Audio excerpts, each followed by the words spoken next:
Hello, let's review what we've learned about creating a classroom management plan. So you're a new secondary teacher, congratulations.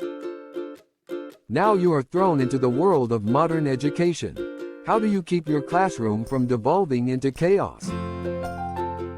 What you need is a classroom management plan. With a good classroom management plan and a strong implementation strategy, you can create a positive learning environment built on trust and respect. This plan should include rules, procedures, and consequences at least. You need 3 to 5 classroom rules. These rules should be specific, positive, adaptable, few, and sensible, SPAFS. Here are examples of good classroom rules. Be respectful and kind. Be positive. Come to class prepared and ready to learn. Follow all procedures. Everything you can imagine happening in a classroom, there should be a procedure for.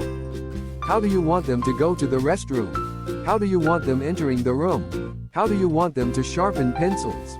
These and more are questions you need to ask yourself before your students come in. This image shows an example of a classroom procedure.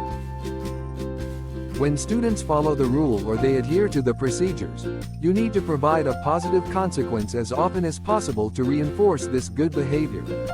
There are many ways teachers provide rewards, stickers, calls, texts home, certificates, raffle tickets, and more. Something that works for older students is a classroom economy. When a student does something you want to reinforce, you give them classroom money. Then the student can spend that money for different rewards. One thing every student needs is to know what will happen if they don't follow a rule or procedure. That is when your negative consequences come in. There should be a progression from least amount of trouble to most amount of trouble. Consequences need to be fair and consistent, and students need to understand that there is always the possibility of skipping steps if the behavior deems necessary. This graphic shows a negative consequence progression in the form of strikes. In review, your classroom management plan should include at least 3 to 5 rules following the SPAFS methodology, 5 to 10, or however many you feel necessary, classroom procedures that should become routines, 1 positive consequence, and a progression of negative consequences between 3 and 7 steps.